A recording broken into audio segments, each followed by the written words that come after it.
దేవుని కుమారుడైన యేసు అను గొప్ప ప్రధాన యాజకుడు మనకు ఉన్నాడు గనుక మనము ఒప్పుకొనిన దానిని గట్టిగా చేపట్టుదము.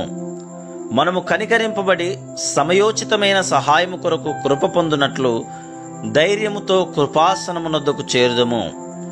హెబ్రీ పత్రిక 4వ అధ్యాయము 14-16 వచనములు. మన ప్రార్థనలో మనకు ఆసరా యేసు ప్రభువే. మన తరపున తండ్రి దగ్గర విజ్ఞాపన చేసేవాడు మన ప్రధాన యాజకుడు ఆయనే. మన కోసం శతాబ్దాలుగా ఆయన చేపట్టిన పరిచర్య ఏమిటంటే మన గురించి ప్రార్థన విజ్ఞాపన చేయడం.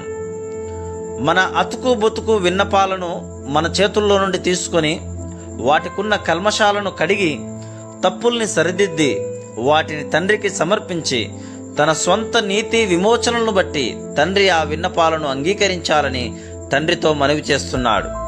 ప్రియ సోదరి సోదరా, ప్రార్థన చేసి జవాబు రాక విసిగిపోతున్నావా? అదివో చూడు, నీ తరపు న్యాయవాది అప్పుడే జవాబును తండ్రి దగ్గర నుండి రాబట్టుకున్నాడు.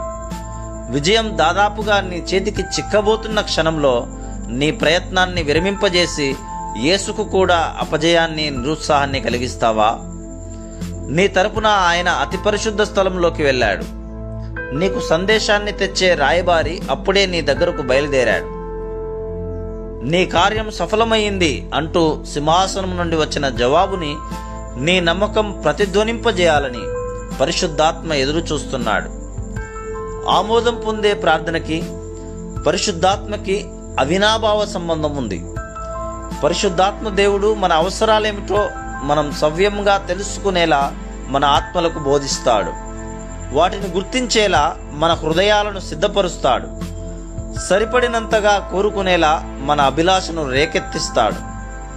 దేవుని శక్తి, జ్ఞానం, కృపలను స్పష్టంగా మనకు చూపించి మనకు ధైర్యం చెబుతాడు. ఆయన సత్యంపై అచంచలమైన నమ్మకాన్ని మనలో పుట్టిస్తాడు. ప్రార్థన చేయడం అంటే నిజంగా చాలా అద్భుతమైన సంగతి.